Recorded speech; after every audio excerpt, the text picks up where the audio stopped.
Yeah,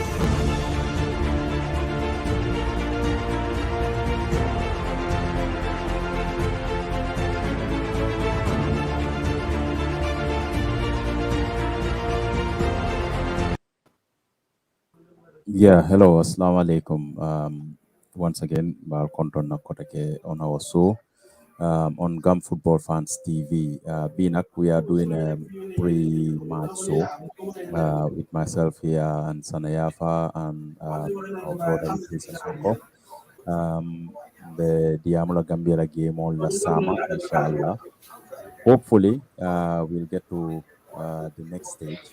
Things are all going our way, and we all pray, inshallah, it continues. Assalamu alaikum, Bokai Manuel, once again, like soon platform the what.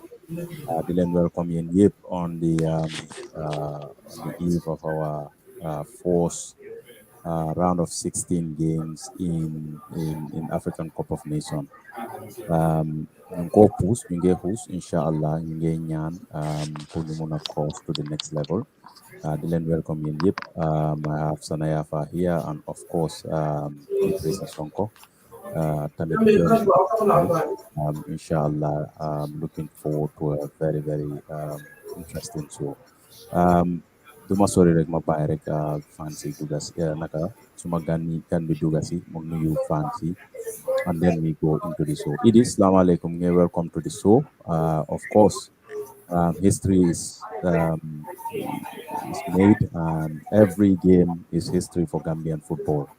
And of course, the Sontajinako, this is going to have a very, very good impact on Gambian football.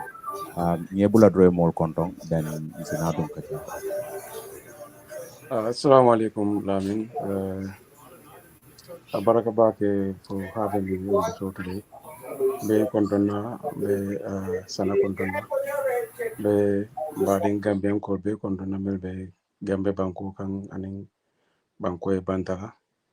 Ba flamo be assalamu alaikum. Barakabake Idi.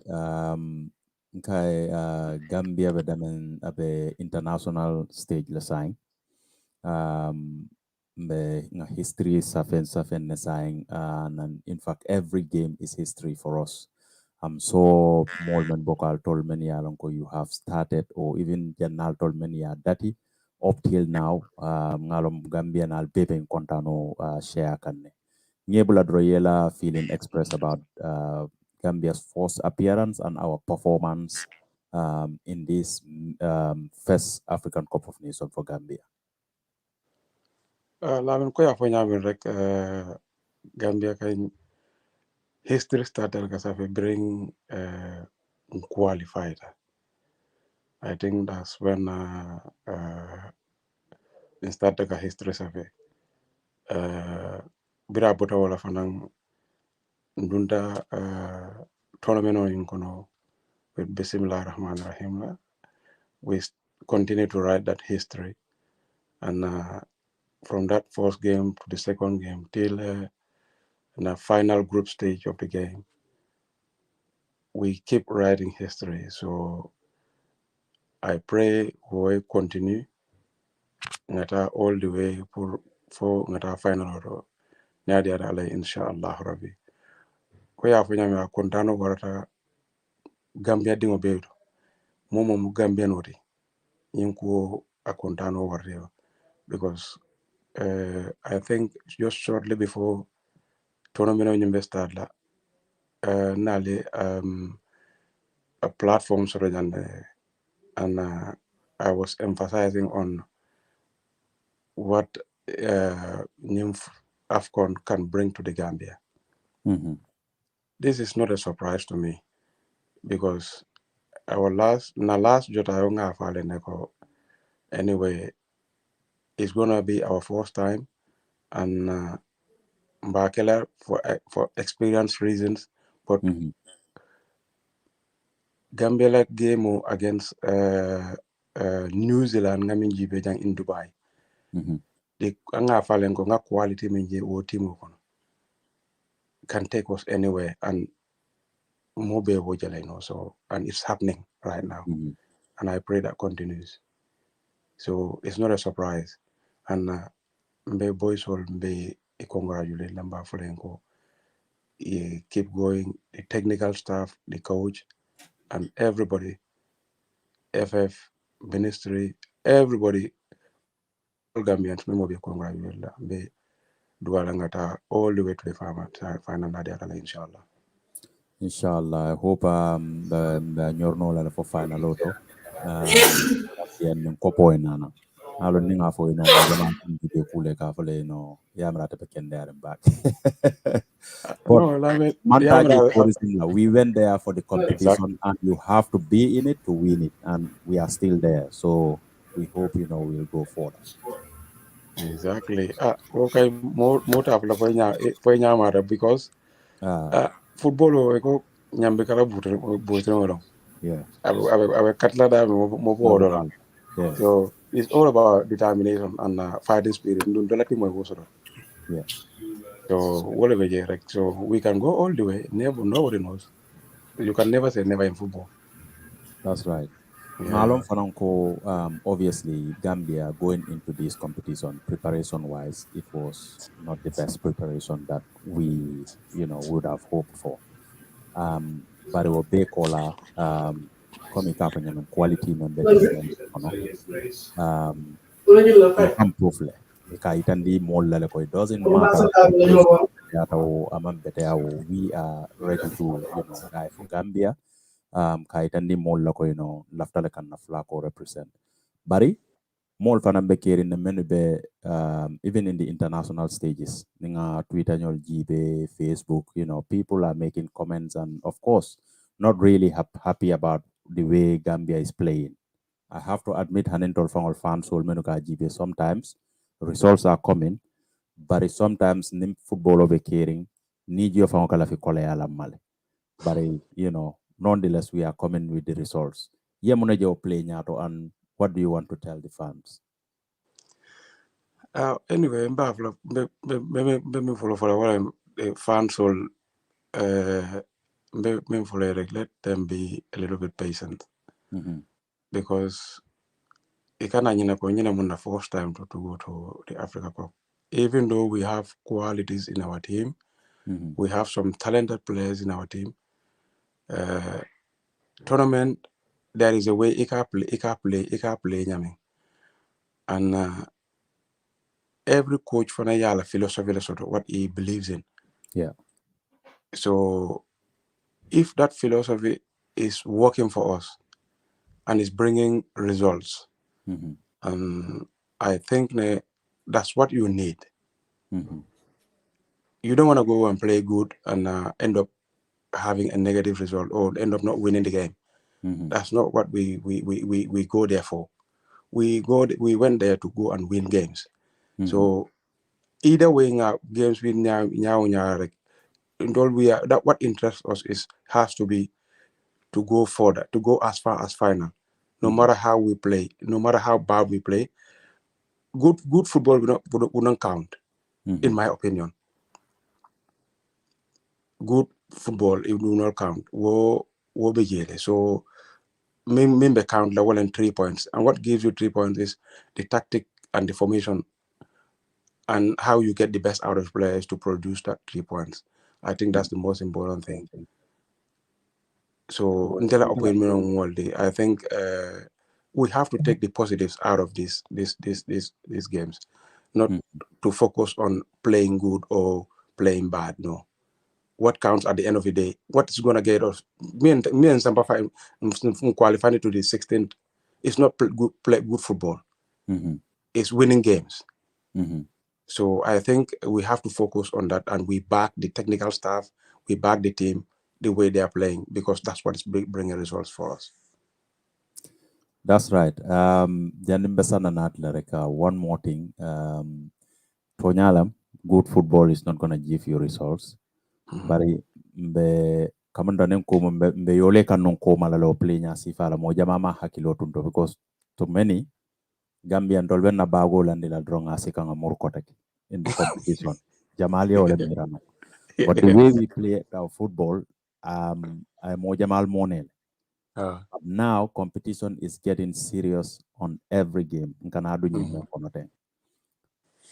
Do you think we are gonna get caught playing this type of game, or nita mo about mo coach lati ikela opponent on GBL? What do you think other nations or our other teams in the Menyanta Plela would be looking at approaching Gambia going ahead? Anyway, for example, like so we have to see how long we can go with this system, because of late Guinea coach ngala interview do jele writing about how we are playing now, way of playing. So sooner or later we're going to get caught, or we might not be able to end up playing all the way in this formation to go that far. So Italian and Delbecca playing. Okay. More Nila style of playing. So let everybody stick to it. But I know every game should be approached in a different way. Yeah. So, but for the meantime, this is working. It's working out for us. Yeah. So I don't think it's going to be wise to change our formation. Okay.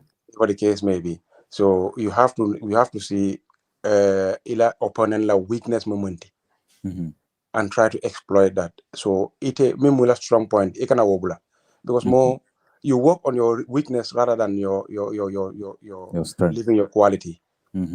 So until ngaje ko memuna quality, willing to stick to that philosophy the coach has implemented now. Yeah. So maybe he might have a plan B. Who knows? Because we've seen how he played the second half against Tunisia. Tunisia, yeah. The way we started and the way we ended is quite different. So that shows he has a plan B. Right.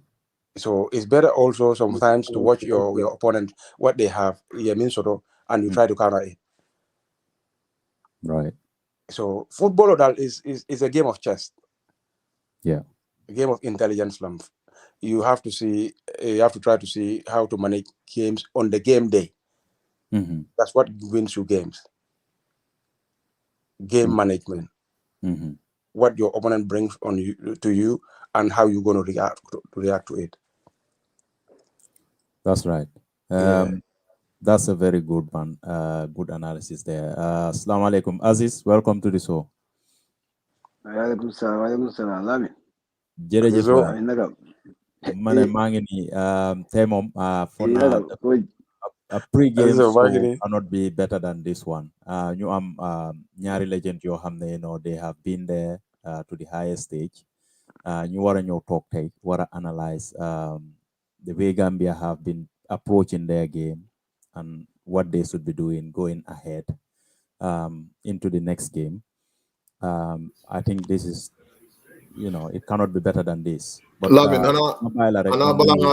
ana balanga Aziz du nuyo kanya na denga de rus idi yang ko wara charge idi ngi wara fay $500 solid vesi Gambia bi bu nga doore ma la deglu ma ngi xol ndax di nga wax waxulo ba legi ndax nan ko rus na lalla ko idi mom kan du ko charge ay anga abib lañ fi de charge ay $100 ak yoyu idi mom 500 lañ ko charge straight so loolu amul négocier non su ma ko laalee léegi dañoo ne ñoomin kala feeyaw ma moo tax maa ngi ko attaque non waaye di feeya moo tax ma seetaan la rek yow da nga commencé pour ma dama foog ne introduction bi fa la war a na dooree commencé nga déglu naa te soona ba léegi programme bi dem na almost like 15 minutes loolu Aziz loolu feeyawut di invoice bi sa waay am naa Habib du wax non Habib moom du wax daf ko baag dafa baag idi non am naa bés waaye xam nga advertisement moo nekk am naa benn waaye advertisement moo nekk si lifin bi moo tax solu ma ko man si lu la bëgg a ñëw de ñu seen way advertisement mii nii lii dina ko after de waaw after Afcon bi Aziz benn problème moo am dégg tey laa ko wax fii tey laa ko wax bala after Afcon bi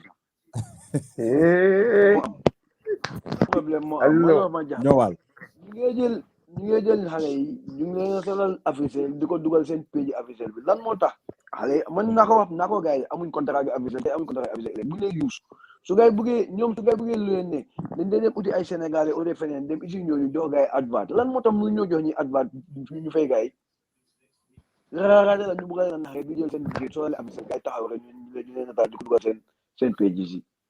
Yeah, I'm not basically important information regarding that. Yeah, Why? this is very bad. Okay, Sanna, because this is a pre-show. Then we will come on a straight talk. I'm not some private Facebook. You know wow. Bobu mom definitely. Why didn't you tamit soko waxe fofu ta du tere suñ ñëwé fi straight talk we continue mentioning that. There are lots of things you have you very observed nañ ko about the tournament. But of course, from nekani dañ bëgg rek focus on the game tomorrow. On the game, yeah. You guys know better than people like me and other fans. They come to this platform to listen to you guys. I'm text subasa. I'm not come on text. I always love to follow your show because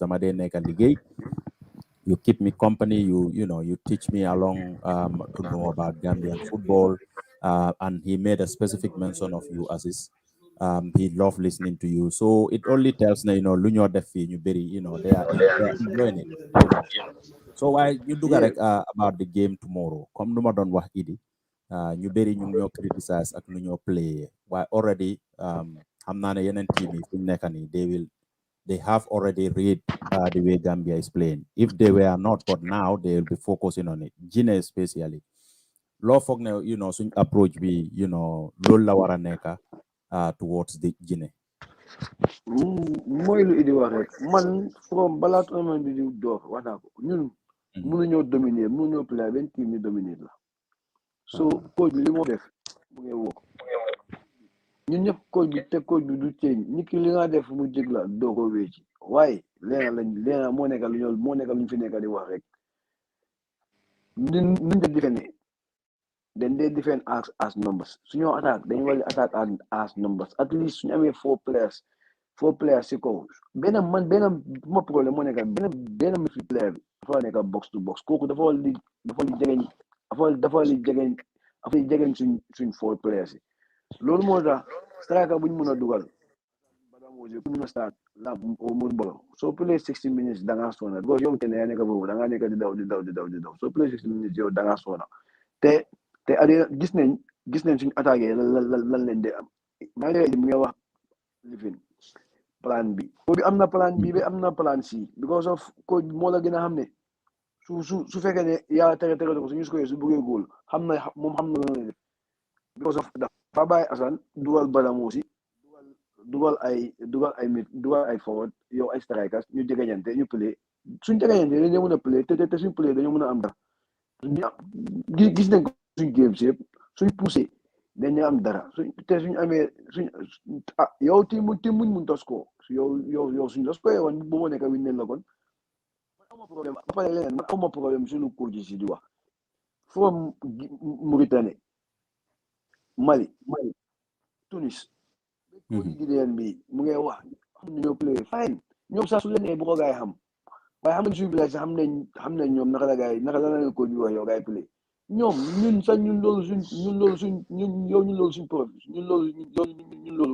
ñun la moo njëriñ ñoom su ngay xamuñee ñun xam ne naka la gaay di play waaye ñoom xamuñ ñun naka la ñu play loolu is fine with us so na players yi man daal na players yi gën a pare leen coach bi wax gaay na gaay apply loolu noonu coach bi lu moo def mu ngi dem leen coach bi wax na ko gaay def waaye man benn issue la am rek suñu attaque ñu gën a mën a attaque as numbers because of suñ win back suñ half back si moom duñ passé centre bi waaye suñu amee benn midfield player koo xam ne dafa bokk si attaque bi yow loolu nañu dimbale Kaba Jawara moom mu ngi wax Kaba Jawara he was not the best time boo play mu nekkutoon ne daf daan kata ay 10 minutes score so moom yow idi xam na play against moom Guinée so moom nekkutoon ne moom dafa dem mu kata ñëpp score Sanna so loolu moom su Guinée di wax moom am na right pour wàllu ko ne gis nga ñoomin ka bi ñëw na de xam nga ñoomin kay ñoom xamuñ Boy, man aw ma time de maa ngi platform start. dañoo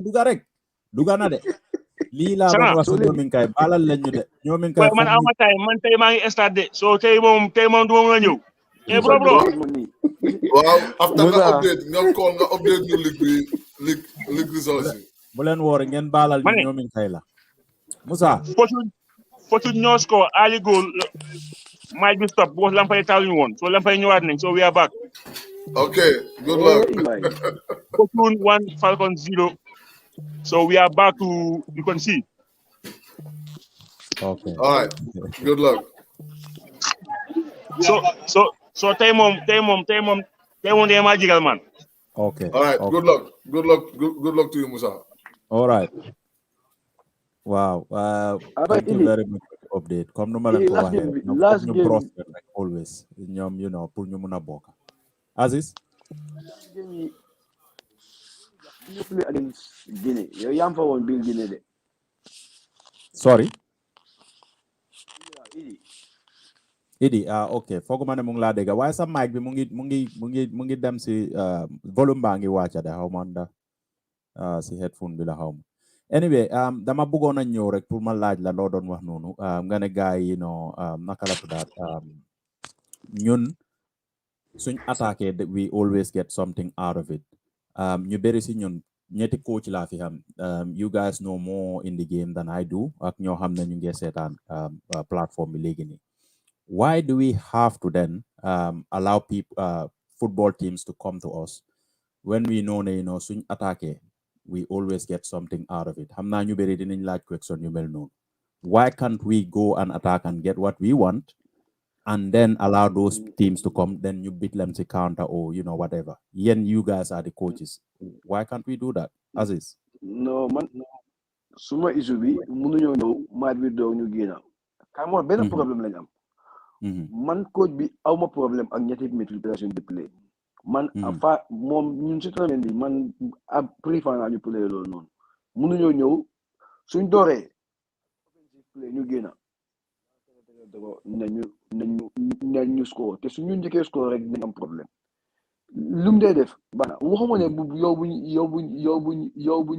yóbbu coach bi sit de mun nañoo defend comme luñu dee defend suñ dee defend Assane sax daf dee nekk si gannaaw daf dee ñëw ba suñu xaaf taxaw fa si gannaaw centre bi léegi man li ma bëgg suñu attaque ak 4 players sax attaque ak 3 ñetteel mi teg si kaw at least na beneen midfield player beneen midfield player bi kooku fa la nekk box to box mu jegeñ ñoom Assane ak ñoom Modou Baro ak ñoom Moussa Baro mu jegeñ bay yow su leen jegeñee always Assane daf dee isolé dafa nekk si wing bi ki nekk si wing bi Assane nekk si digga bi yow moom kenn ba pare li dina garaw di nga always suñ jëlee bopp ñun tamit suñ jëlee bool bi kick ko loolu moo gën a yomb pour ñu jëlaat bool bi attaquant bi dañoo jëlaat bool attaquant bi su ko kickee si kaw ñaari defender kenn ki mooy toog kenn ki taxaw su bool bi doobee kenn ki daf koo collègue su ko collègue dafa romb Assane dafa fa la Assane dawaatee pour ñëwaat demaat si gannaaw line bi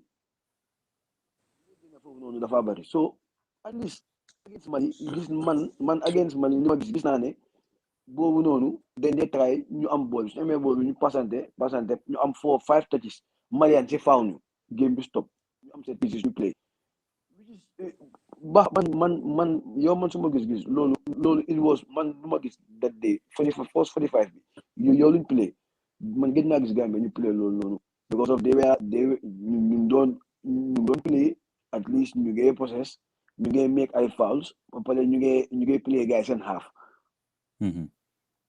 waaw man loolu la ma bàyyi Sana ak ñoom gars yi baax na waaw ma ba dugal Sana waaye Sana balaa ma ko dugal tamit one thing tamit loo xam ne ñu bëri ñu ko bàyyi xel mooy the way these COVID things are coming te xam nañ ne if we escape Guinea the next opponent is Cameroon ñu bëri ñu ngi leen at point finger ne these COVID cases if they are playing against for now Comoros they have a lot of players on COVID. I don't know why.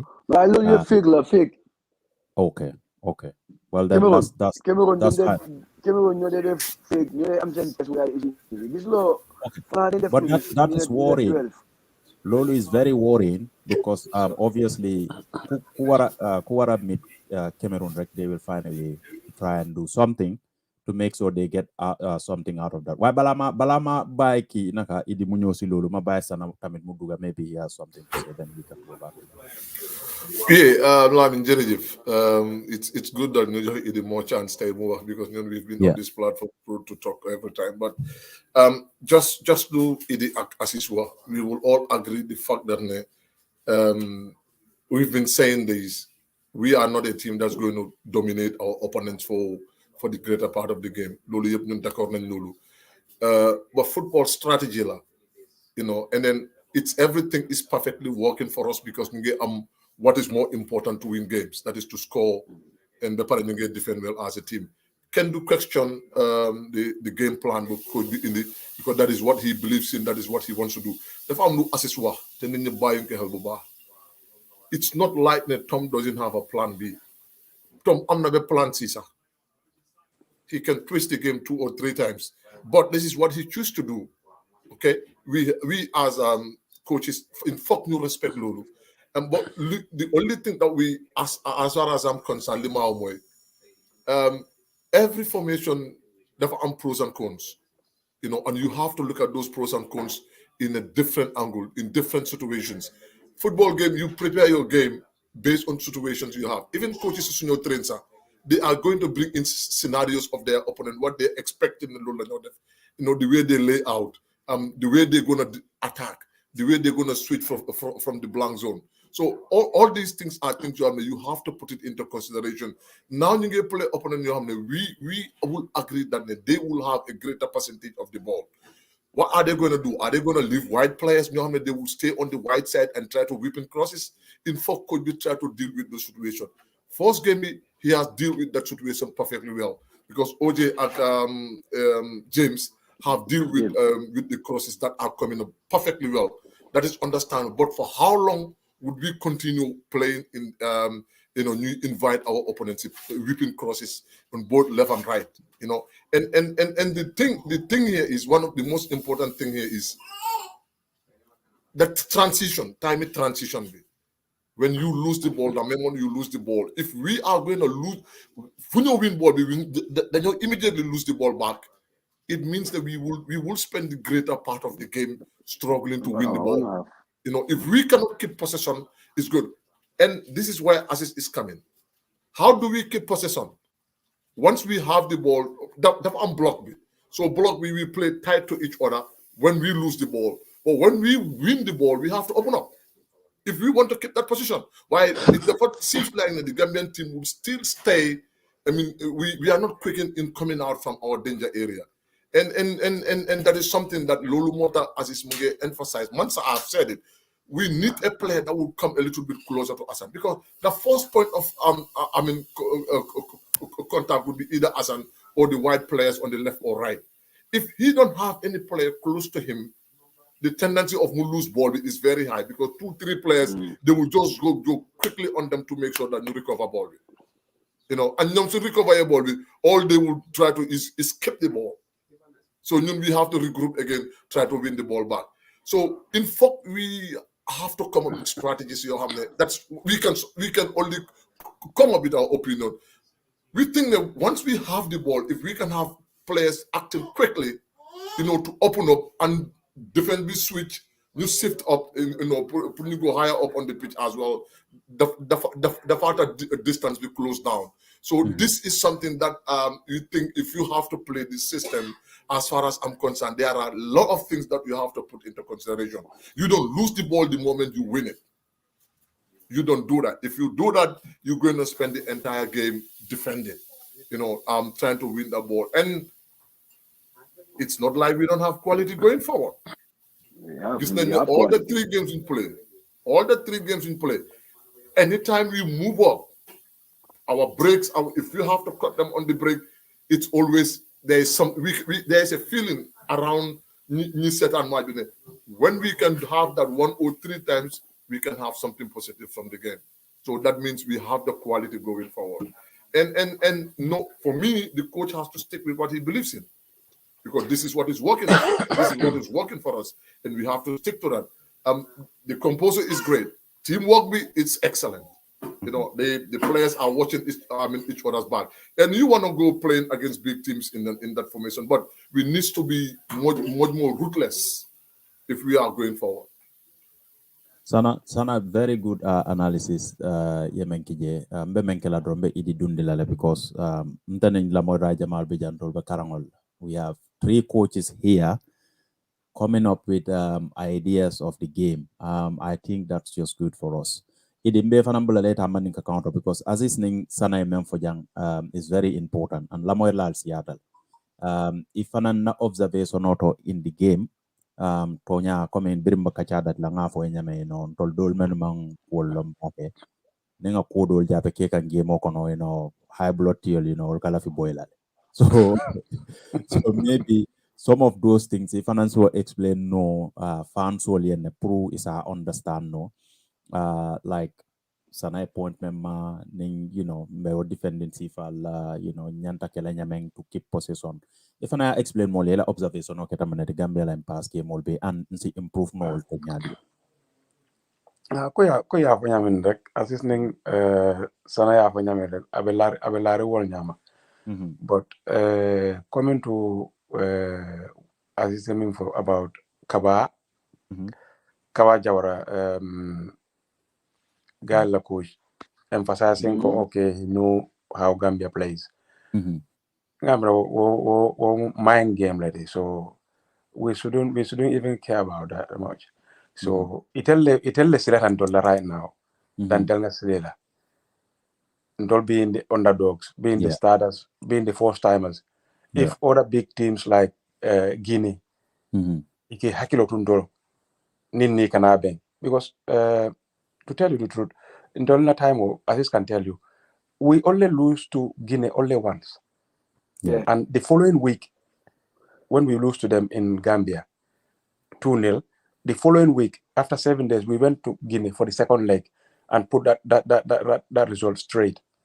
Tolo.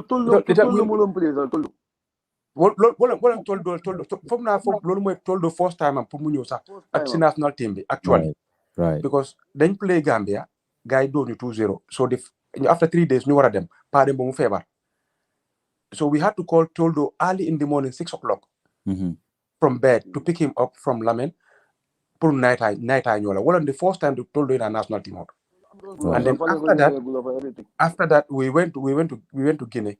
We drew there 2-2 with them against them. I could remember Right. We drew them there, and then we had to go to Cape Verde to play. Toldo the first game for the national team in Cape Verde. Right. That qualification game. So until we have nothing to fear Guinea. If they know how we play, we know how they play. Yeah. Kaba, they will be surprised tomorrow. I'll tell you this. Absolutely. Guinea, we are going to beat them up. Brilliant. Guinea, it's not going to win, and that history is going to repeat itself tomorrow. Inshallah, I will tell you that.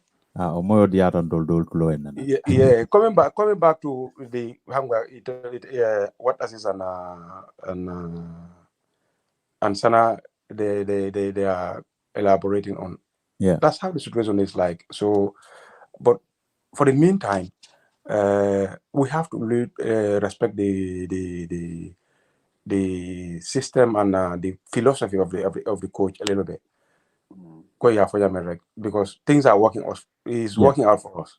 Yeah. Even though we have good players going forward, and football, like I said, is a game of chess. It's a game of intelligence. It's a game of tactic. So you have to know how to play it on a game day. So, like they said, until market team, we are going to dominate position. So we have to have one strategy and stick on it. If that doesn't work out, we have our plan B. We go on that, and I think the going forward, the players will as I said, Sanna. Nka jamfa demanding. Right. So wale katina ninga bolo win nka lose ala quickly because we have limited numbers up there. to break to the opposition's final third of the pitch. If at all the lines will move up a little bit higher, when we lose the ball, we move the whole team, the team as a block. Even not necessarily, even as it's coming for, okay, now midfield players. Well, if we cannot do that, we have to move the team as a block forward. We attack as a block and we defend as a block. So I think one solution that if not, we have to go with what, as I said, we leave one of our sitting midfield players and two of these offensive midfield players to go and join the three midfield players, the three attacking players we have. So that's going to make a number of 5 attacking and 5 sitting. So whenever we lose the ball, we try to come behind the ball quickly. Brilliant. I mean, it was something very important. Always 3 games here. You call it is fine. Gis nga si 18 yards fi 18 yards guys then they toll 18 yards duñ dee passé after 5 meters pour dem center bi du fa dee passé foofu leen dee em lu indi la wax dëgg la defense bi sax yu mun ta attaque dina defense bi pousse tuuti te loogee nag ñëw mel kuy sweep toll la mun naa nekk taxaw si seen taxaw mun naa ne yow taxaw si mu taxaw si line 18 yards si mel ni kuy sweep yow ñu pousse tuuti but dañ dee defense bi bu ko defee te dañoo gën a jege suuf man moo gën a ragal moo nekk last bi ñu against Mauritanie ñu ngi doon crossé Mauritanie dayoo ñu doon cross waaye gars amuñ qualité si waaye ñi nga gis ne bu ñu play Mali mayuñ gars pour dadee mayuñ Mali pour gars cross Moussa Dieng pour daf daan bëgg a téye ñu dafa kata lum téye pour kata kii daf ko dee nanguwaat nuha amuñu woon qualité si pour gars nekk di cross te defense line bi suñu la attaque nekk di cross ñuy cross from the left and right center ball la jógee fu nekk benn defender bëggul loolu noonu benn defense bëggul loolu benn goalkeeper bëggul loolu always cross di ñëw. Yeah. Anyway, inshallah, I hope that we in the long run, lolu we will coach bi dina ko work out. Why limo def time I guess we need to have an understanding about it, because man, I see the other side of it, because in a tournament, the longer you stay 0, the better for you, the more you are in the game. Once you don't concede a goal, you have a possibility of scoring a goal either from an open play or a set piece. Yeah, so the longer you stay without conceding a goal, the better for the team, and that's working out for us. And in defending us as well, in that aspect, defensive aspect, the closer you are to each other, the better it is for the team. And I think we are doing that very well. So liñ wax rek mooy luñ mun a improve a little bit more mooy push suñ block bi a little bit higher when we win the ball, or we have some players moving from the midfield towards the attack, and when we lose it, you know, because I'm not quality in front. I'm not quality, a lot of quality going forward, because so we say the second half Tunis been playing against Tunis. Every break that we make with our attacking players, you can smell a danger coming. So, but we shouldn't get carried away with that. You know, when you interested, like how we manage to take that 3 points and go to the next stage. That's very good. Sanna, I'll let you comment. I was gonna ask you, in fact, Sanna, what is gonna be the worst case scenario for Gambia tomorrow? We know we have already, stayed longer than many expected. Even though some of us who follow Gambian football a lot and our footballers, we are hopeful. I wouldn't say we were 100% hopeful that Metal for in time, but we think that, our boys can do it. And of course, before the tournament kicks off, Natajan and some fans were sharing the same thing. But Sama Gamo, what is the worst case scenario for Gambia in this? Well, I mean, we don't have any worst case scenario in this near GB. I mean, if we have to be realistic to everybody, we don't have a worst case scenario. We don't have anything to lose, and if we have to lose tomorrow's game, God forbid, Nialandi, if Guinea and Gambia lost, who is going to be under intense pressure? It's obviously Guinea. Guinea, You yeah. know, because they are the one who is carrying the load, the pressure, the everything, you know, from their government, from everywhere. So the Gambia has nothing to lose. And believe it or not, we went into this tournament as the underdog, the lowest ranked team for that matter in the whole tournament. But they've proven that, you know what, we could be the lowest ranked team, but we can definitely show that we are not as bad as the ranking my suggest. And that is exactly what they've demonstrated. You unbeaten. Yeah, and still now we played in a group or there's a defending champion in the group. Mali is one of the most consistent countries in the World Cup qualifiers. How can I World Cup? Mali, Tunis. Yeah, and then we came through that group and then made it extremely like we played like no one expected. Yeah. The fact is, defense win tournaments. What it is said is something that you have to understand. Defense wins tournaments because, once you can defend right deep down the stoppage time, opportunity can come everywhere. As long as you are in the game, there is always a belief that the chance will come. That one chance will come. And if you can put it there, and then it's obviously it's going to be a game over for our opponent. And Guinea would be wary. I hope and I know they wouldn't want to take for granted, because on paper, from the past 3 games, has suggested that we can deal with different situations. You know, we showed character against Mali. We played against Mali. We were behind.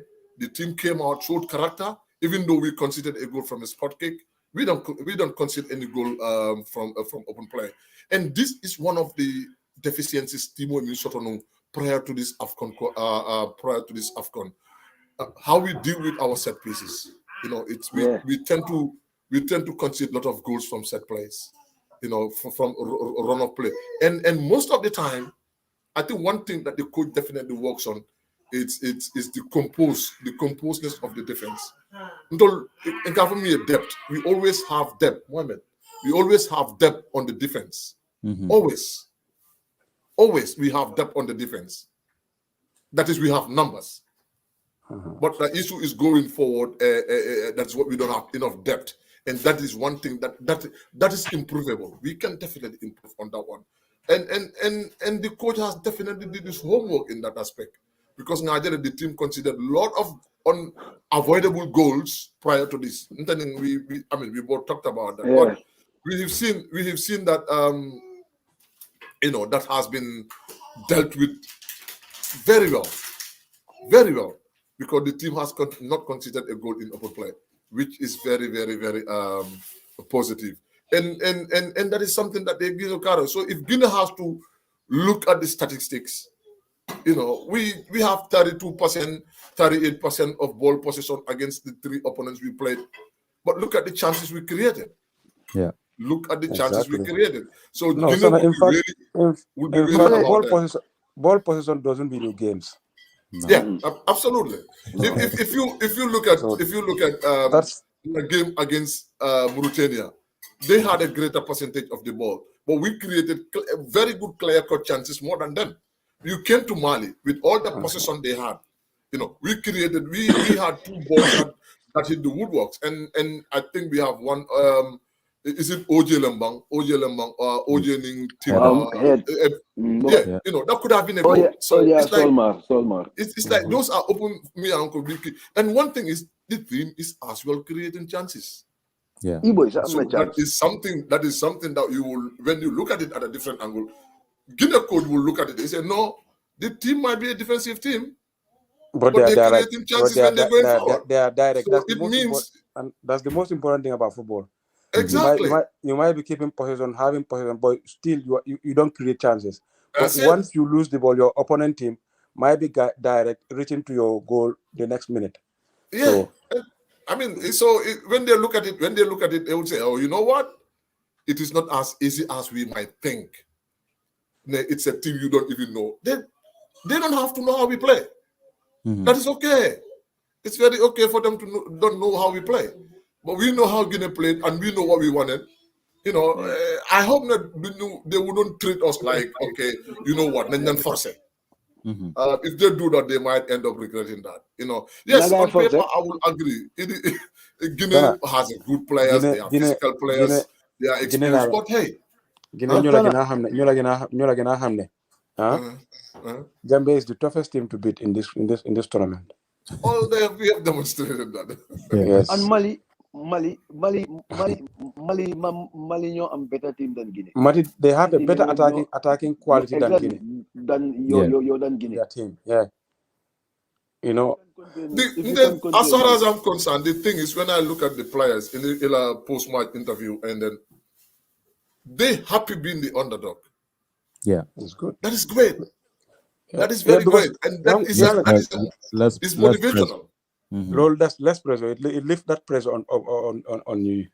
Absolutely. So you have nothing to lose. Is the team even under less pressure that, you know, coming out Sanna kamen na janten sa ko, what is the worst case scenario? They all know it. There's no worst case scenario. There's absolutely there's absolutely no worst case scenario for us. Exactly. Every step, every game in this tournament is a plus point for us. Yeah. It's a win-win-win for us. So until we have nothing to lose. So playing anybody, they are the favorites. Playing anybody until we are the underdogs. Yeah. So every stage we pass is a win for us. So until we have nothing to lose. So that makes us being less pressured, and which is a very good thing for us. Absolutely. Amra, you know, it will only be fair to say a big thank you to all the technical staffs and in coach, because definitely they have been under a lot of pressure, you know, more nila opinion on them, which adabe football okonol. If we are sharing our opinion here, even on voluntary basis, some people disagree with us. Na kumoli bukata kome kanjela the coach agents can coach knows better. No, we never said coach don't know better. Kamem for young wale mino and opinion or share because like I said, no coach Sabala Sotoja many alonko they are also part of the game. They also know the game, so we'll share that opinion with the fans. If ananya, you know, you call assess when you call karang okono.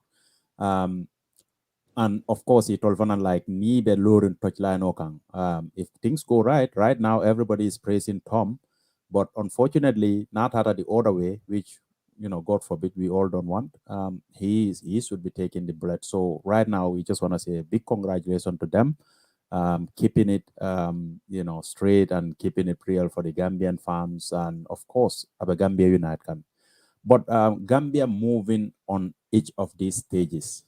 Football along correct.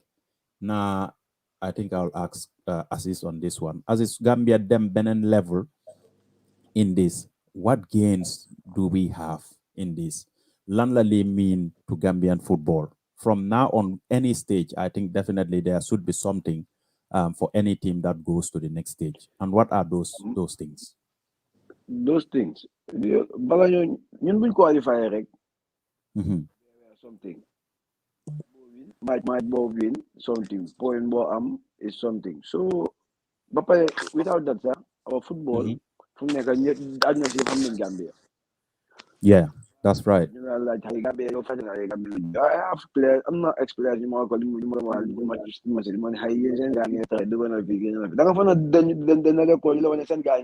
No, send guy get jal ma wax de te suñu gaay ngay jàllale te fu mu nekk nii maa la ko wax nga su afcon bi jeexee nii gaay ñëwaat si ligue bi ñu bëri dinañ gis improvement because of ci dal xoolal rek la Gambie rek nga ne gisee right now biir Gambie rek nga xamee ne something is going on because dëkk bi yëpp ñëpp a ngi nekk benn dëkk bi yëpp ñëpp a ngi sol besi Gambie fu ko amutoon besi Gambie nga ko la foo jëlee besi Gambie loolu rek is something après lii dafa baax suñu football bi dafa gën a dekkil football yi yow football bi waaye des na after afcon bi nag ñu seet ñoom lan la gaay di def pour gën a try lii mu gën a dem because after afcon bi rek ñu ngi am qualifier rounds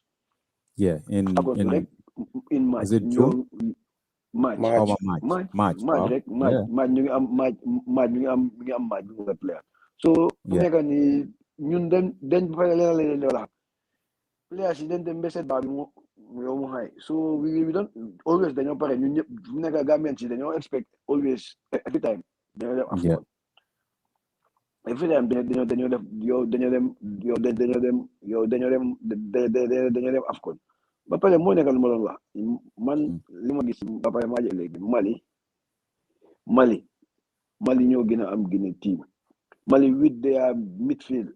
maa ngi gis ñu ngi wax ne ay Naby Keita play loolu baax na man dama bëggoon sax Naby Keita play because su Naby Keita play sax su Naby Keita play woon sax play ñoo gën a mën a win gars yi because of Mali ñoo amay the best midfield players right Mali seen midfield bi moo gën Afrique yëpp te ñoom seulement dañ leen compter 90 minutes gars yi nekk fa di meex di am ay carte suma boobu noonu moo gën a nekk Naby Keita a good player waaye moom moo ko dee gën a dof nekk si Premier League because Naby Keita daf dee gaañu tout mooy kooku moo dee gën a dof yow ba pare beneen doobu nekk ku nekk Leipzig tamit Haidara kooku tamit mu ngi play bu baax si Bundesliga bi so ñooñu soo leen mënee compter fanaa suñu players mën nañoo compter any midfield si yow si AFCON bii nii man I give them very credit laa leen jox Solskjaer coming to this AFCON ñëpp xam nañ ne he was not having game time and the way he is playing nga gis ne xanaa kii su amul game time kon dafa nekk something else.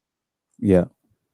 loolu mooy quality loolu mooy wane quality. Exactly loolu mooy wane quality yow exactly loolu mooy wane Sol ba sa quality la am.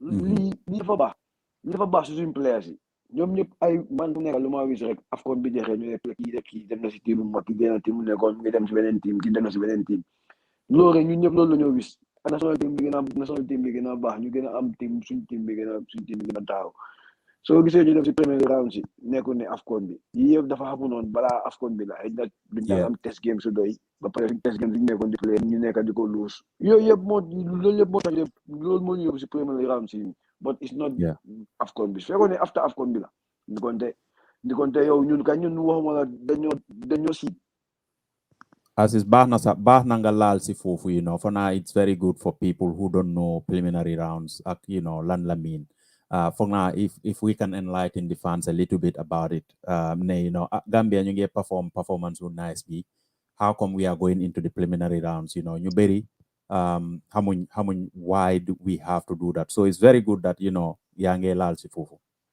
Yeah, that was loolu noonu ñun jeefe seen boobu xamoon nañ ne before tournament bi dañoo play preliminary rounds so moo tax moo déggee kenn ko mu ko I was very surprised because of moom he knows before the tournament ne ñun African Cup bi am Ivory Coast dañoo play si preliminary rounds but in next su fekkee dañoo balotaat yow fu mu nekk dañoo balotaat another World Cup because ñun fu mu nekk duñ play preliminary rounds because I'm very sure ne after next ranking bi génn nga gis a big jump bu ñoo def so loolu noonu which is very good performance ñun luñ def si AFCON bi rek afterwards like after AFCON bi dañoo gis njëriñ bi yëpp so moo tax ñu gën a ñaax gaay rek players ñu gën a taraay moom xam naa ne def nañ lu gaay mun yëpp waaye na gaay gën a taraay ëllëg su gaay nag nañ yokkal na def tuñu ne dañuy defend ëllëg na gaay gën a defend waaye suñu attaque tam nañ yow ñu attaque waaye defend moom am man ay comme que ñu ngi defend ñu ngi dem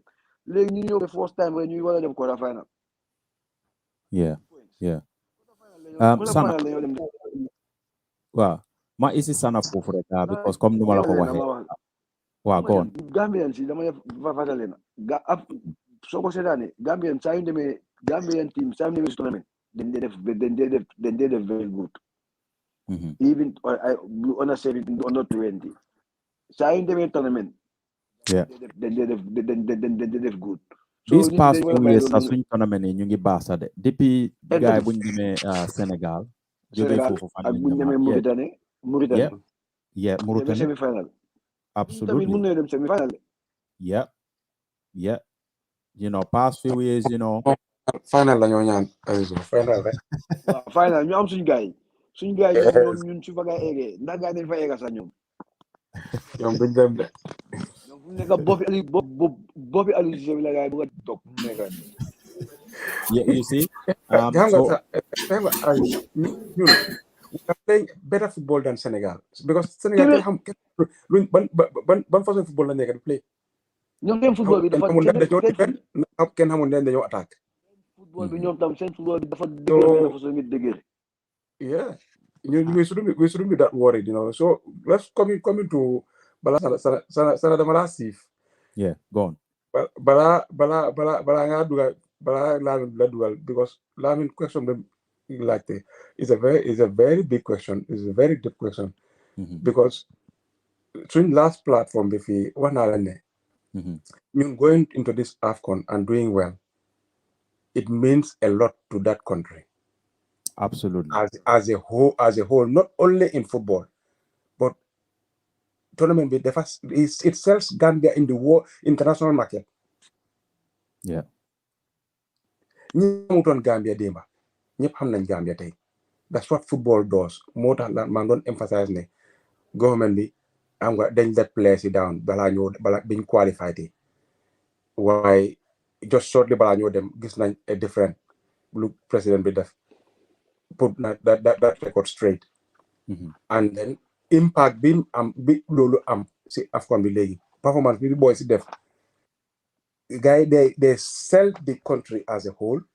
Yeah. They sell themselves and sell nañ suñ the football biir Gambia léegi the international scout I will tell you this is going to focus on Gambia very soon after this AFCON. I promise you that. And I can tell you now, I know somebody here who bet a 1-1 draw on Mali and Gambia. Guess how much he won? £7,000. Immediately the following morning, he told me, can you please find me resorts in the Gambia and send me links because I want to go and visit that country. So that tells you how much football sells your country. And he showed me. You see him winning that £7,000 and preparing to go and spend some of that money inside Gambia. Absolutely. That's going to add something to our GDP. Or even more. He can spend even more. Lolo gis nga pour invest in football. It's never a lose. No. Nañ xam lolu suñ authorities yi ministry bi nañ ko xam. Football. No, but the minister already made that comment. He said football sells a country faster. And he made the comment, ñom yépp xam nañ lolu. I'm pretty sure. Comme ka xam nañ ko ñom ñëpp gis nañ ko tek na ci seen bot. So let them not think ne so spending that much haliss football is a loss. No. It's always gonna come back. The swing players, if they tend to play in the Premiership or bigger leagues, which we are all praying for them, because Liga produce is second to none. Man, maa ngi ñaan ñoom ñëpp ñu am bigger clubs and bigger contracts. The xaalis yooyu noonu lu ñoo am duñ ko spend anywhere duñ ko invest anywhere for Gambia. That's true. That's true. That's very, very true. Anyway, I want to bring in Sanna to dive more into that preliminary stages explanation because I know I've seen lots of comments from fans. They are happy that we have in fact touched on that point. I will let Sanna come in and explain more details about these preliminary rounds, what it means, and what it's gonna do for Gambia, or I know it's gonna be a pressure because already we have set the bar very high. So if unfortunately we finish this competition, go into the preliminary rounds and we did not make it, I think that's gonna be a disaster. So, Sanna, can you please explain a bit more about this preliminary round for fans who don't know what it means and what it means? Yeah, I was just trying to pull it up because I just got it. I just got it with me. But these are the lowest ranked team. In Africa, I think it's about the 10 ranked teams in Africa, least ranked teams. So we have to play preliminary round because Minka the CAF also has a strategy. Right. They don't want to play more games. So, they have to trim down the numbers. But because we are all Africans and we will have to play everybody needs to have a fair share of the competition. So that is why they have to divide it into two phases, the preliminary rounds and the qualifier round proper. So we happens to be the lowest among the 10 lowest ranked teams in Africa. So in doing so, we will definitely have to go to preliminary rounds, and that is what we are drawn with Chad. It's a massive gain for the Gambia, because whether we are in the AFCON final or we are not in the AFCON final, it doesn't matter. We will need to play these preliminary rounds, because that is where we are.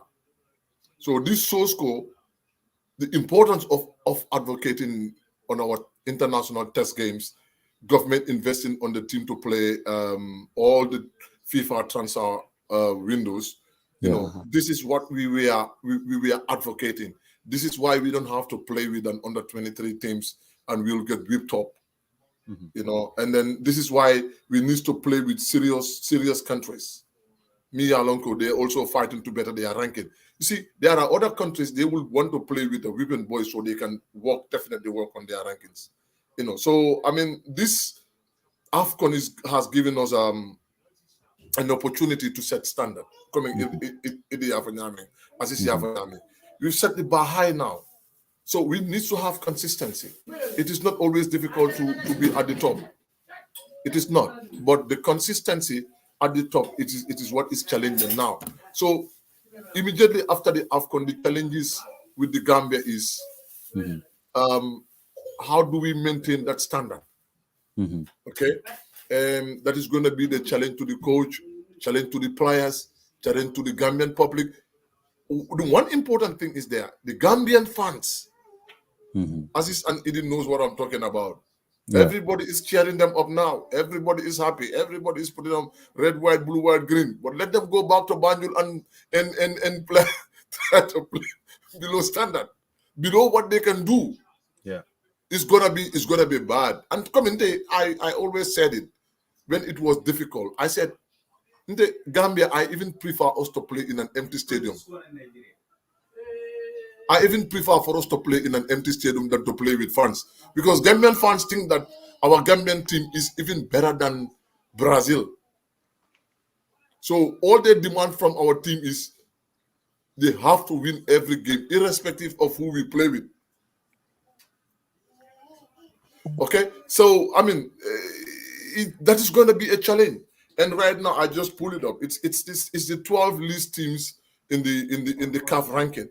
And that is Eritrea, Botswana, Sao Tome, Mauritius, Djibouti, South Sudan, Seychelles, Lesotho, Somalia, Eswatini, Chad, the Gambia.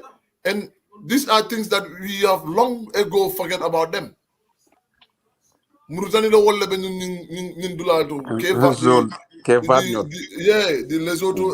Lesotho. Yeah, I mean Guinea-Bissau. Those are the people that were there, not the Gambia. So we, in as much as we qualify, that is one thing. But to maintain ourselves, to be a powerhouse in African football, we have to maintain our ranking. We have to better it. We definitely need to better our ranking.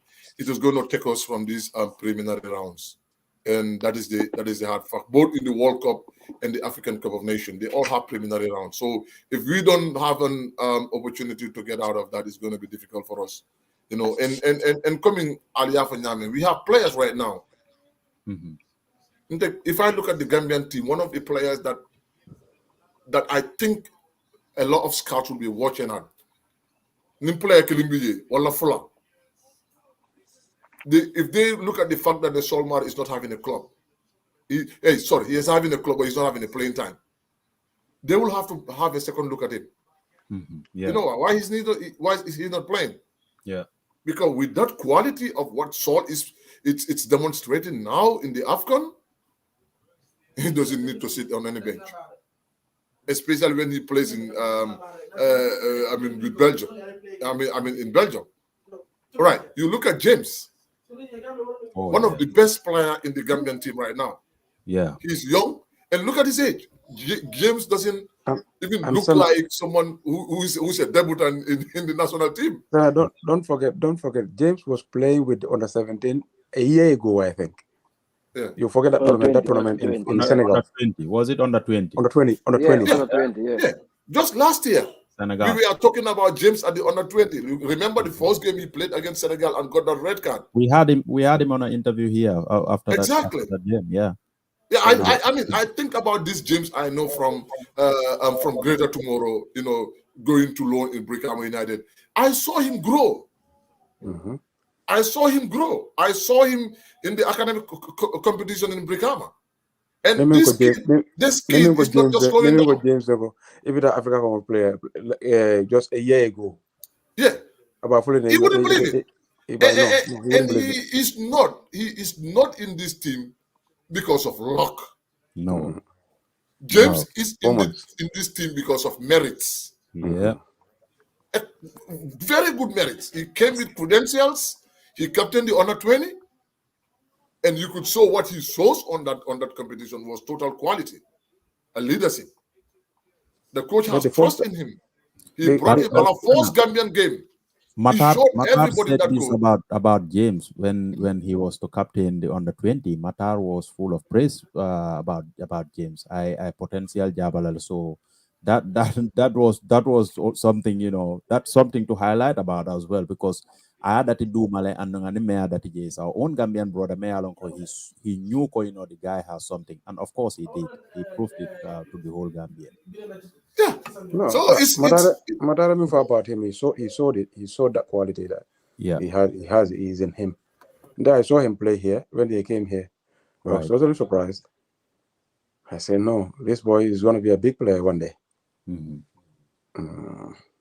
Absolutely. Valentin Tambita our Marco Lankono Bedana 1 hour B for the pre-game. So Barialo in platform or fans platform. Nata Katambila Kasila for more than an hour. But before we yeah, go, Lamin, one day, was gonna come in. I forgot to highlight that, so I will get him on the phone whilst you are talking, yeah, and then because Ate is a regular contributor, the reason why we cannot have him live, being we know. So, but the fact that he is our advisor. One day right. is somebody else. No one can question the energy and the love he has for his country, and he knows what I'm talking about, and Aziz Absolutely. knows. So wala na nga fa enka, you don't need an invitation. These Oh, yeah. are things. Anytime you wanted to come in to share your experience with us, we will, because one day played it. He did. I've tried to.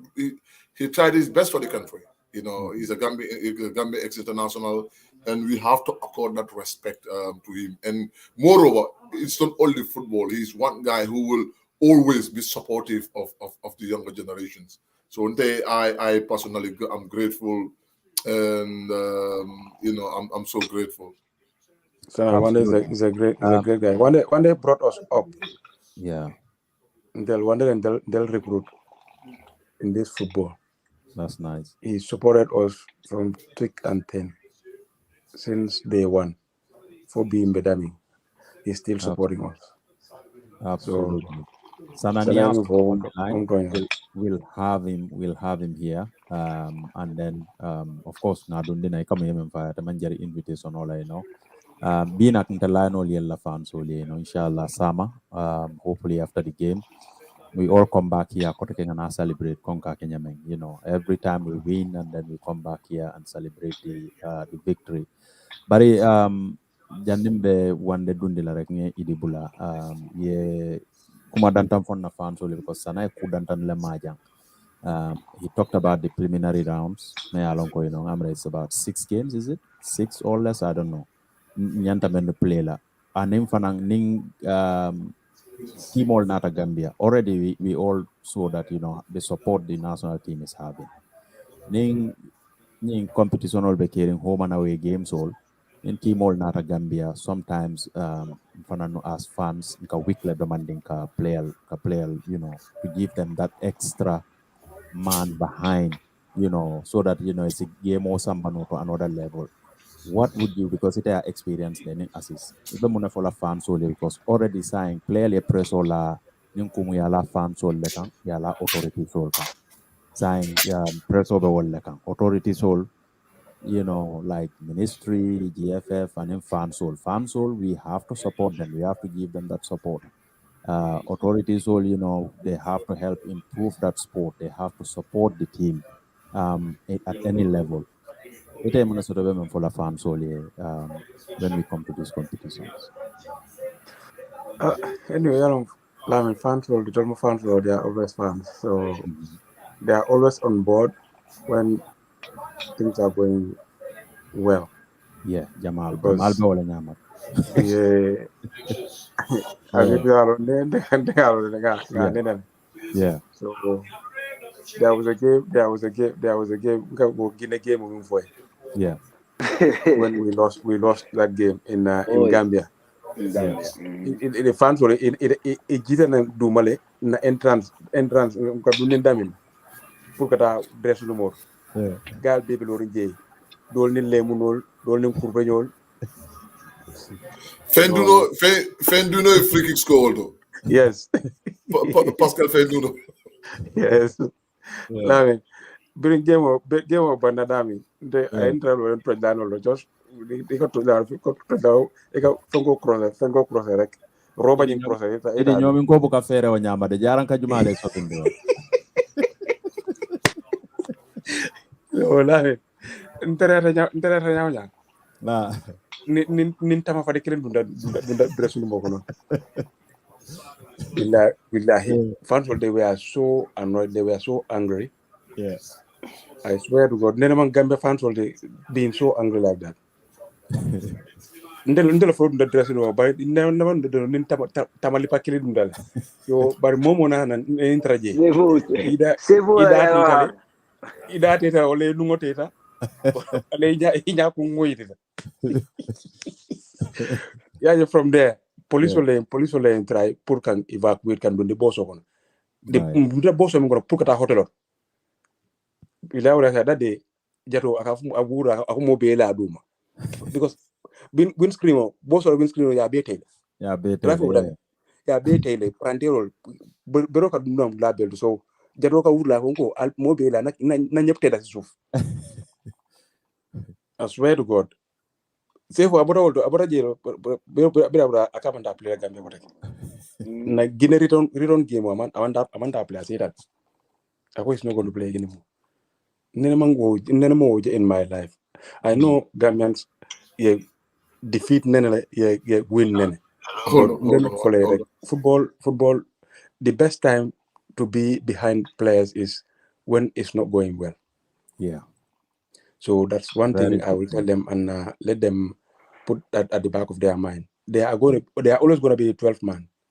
Yeah. Whenever they see the team struggling, that's going to be the time Inyantaka stay behind the team. I mean, put boys all support.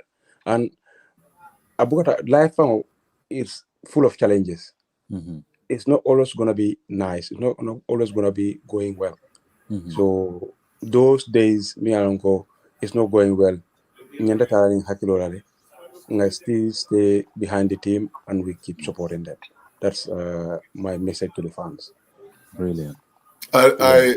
I fully remember that game. Mesiring usually mo game mo jibe no like as is banjun ko la ka ho gate bay. You know, open covered nga game mo jibe hold and I was that probably the for a liberal file can you know. Yes, lemuno wolum ngame lemuno bebe Gambia so as luñ doon sani ak mbéj ñu doon mbéj loolu laa doon explain No, si soose no, you gis know nga. Yeah, nga what the sort of line order. Hello bro. Jërëjëf Mané. Thank you so much for the compliment. Jërëjëf. Sana, volume adjustment, please.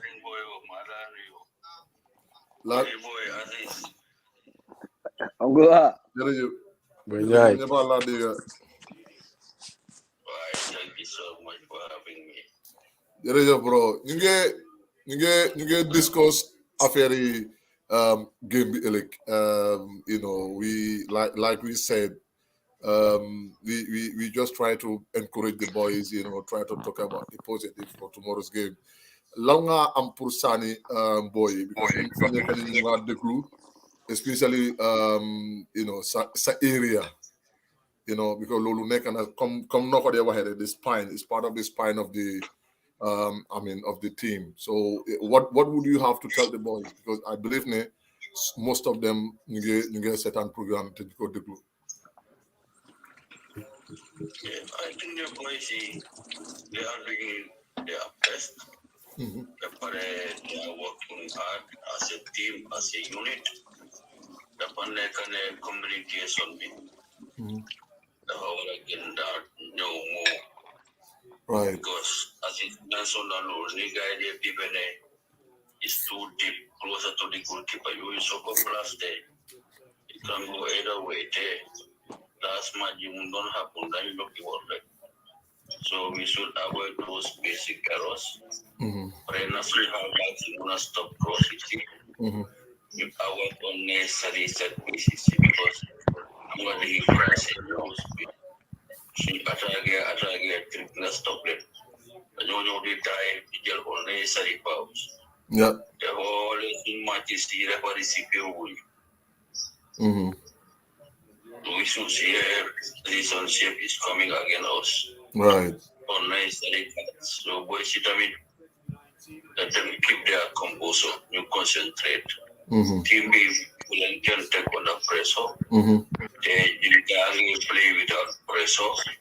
So you unity we unite. Be my the host time man. Magis international tournament Gambia solution and Pacific. Rule the is the best platform for market Gambian football. Market swing players. So Loro is very important. They keep swing cool. Malians in your Dagalon Gambia. Gambia get in you. You don't want to nigga play. Then you Malians in you. So soon I think it started. Right. So Loli Loli motor guy they make noise why excuse me ignore. So the other thing about the tactic Maduga Swat. Right. Goalkeeper I think they are so close to the keeper. Yes, avoid that the pare and managing defenders they are very good on aerial balls. By marking me one of the tight. Right. But my must make counter attacks. But without the ball, we have to apply 8 players in numbers behind the ball. Yeah, 8 to 9 players. I think that will not help situation be. But they need a lot of communication. So it's good they are doing very well. They may winning the tournament. Right. So I mean opportunity to take it and show the people that this is not your place. The bench, I should be on the pitch playing. Right. So you have to be professional. Answer playing time, So anyway, when I could be, I decided to start. But we are the selection of So that discipline that Nagai tried to keep. You keep going. So Malena we score the best in Bro. Tomorrow celebrate together. Yantami, thanks for the good job you guys are doing. Thank you, bro. Thank you for all the best.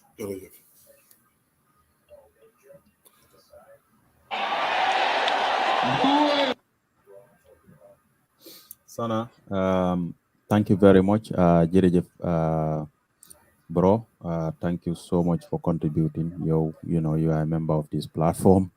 We always value your contribution on here. Sana, coming off, we are over the hour mark now. What we're gonna do is now to close the show. Idibeno kuma lefo kang about the fans, and I advise kendo the fans wala member ko all them nin timo be struggle kan tamo men now tamo len timo gena ni ta fans wala dan in the winning time. Purunsi as fans in hakilo to Walter because this is not the end. This is in fact just the beginning. Now that we've shown the world that we can play to the highest competition. Of course, ngam fango proof gele up to round of 16. Moja mame madameng. This is even where the work starts, because this means moja malle nyat linda Gambia like na Gambia jibe la like kana football la in Gambia, because yalo ne Gambia football on all, and they can prove themselves. So we rally behind our team as always. We anyway, we support our fans, but just to do it even more.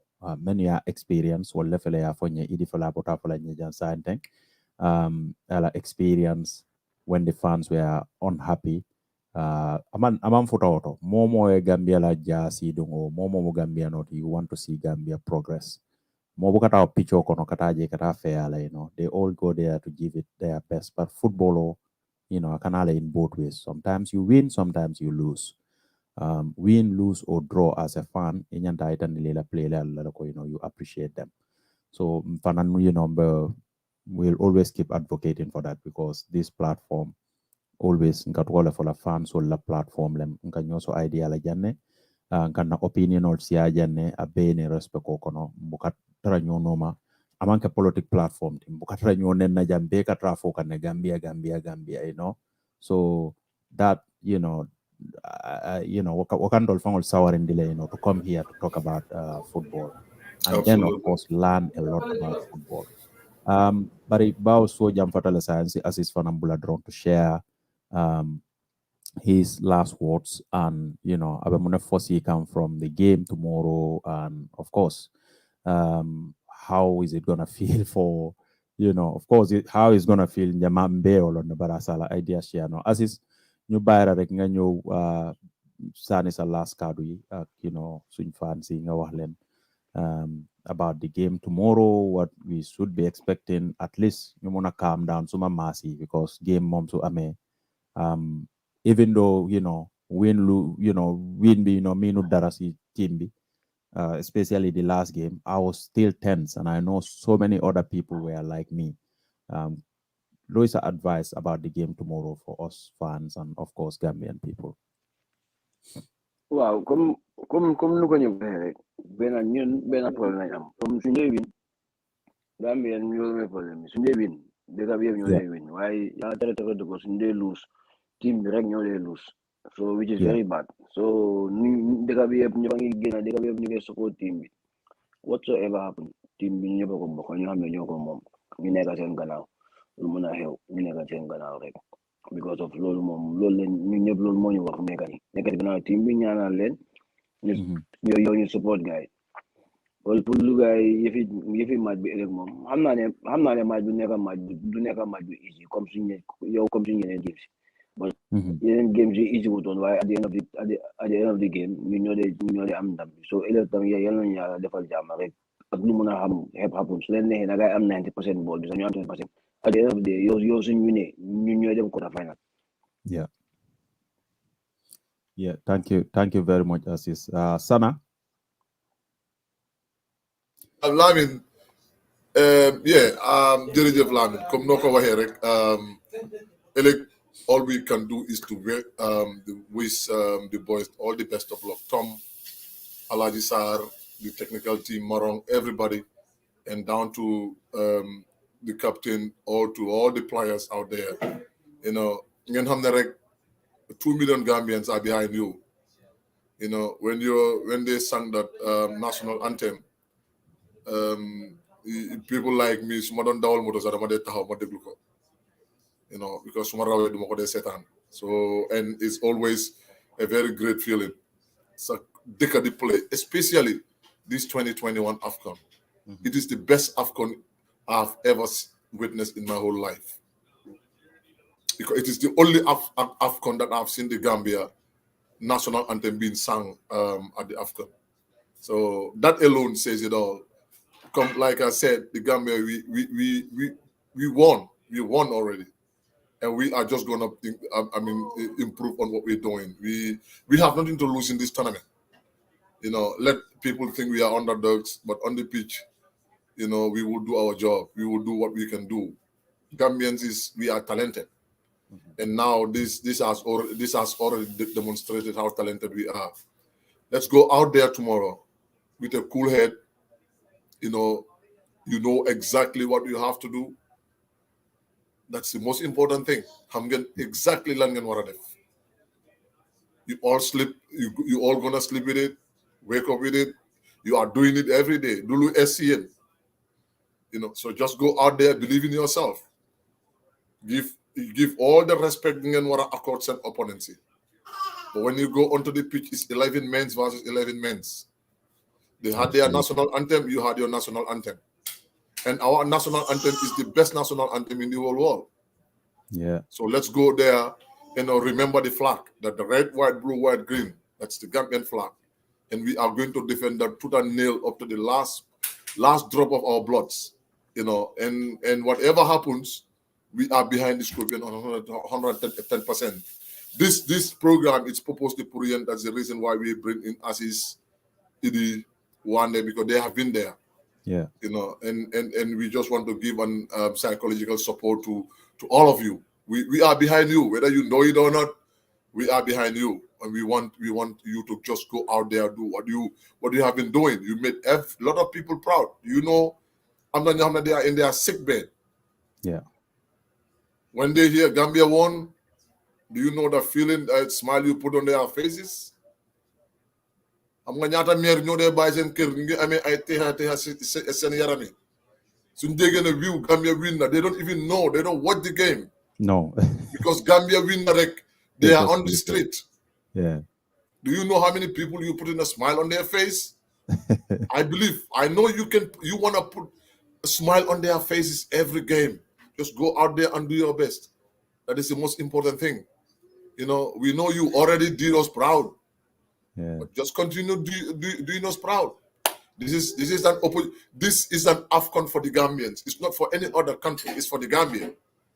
Absolutely. It is for the Gambia. This AFCON is for the Gambia. So let's go out there and enjoy every bit of it. Good luck, everybody.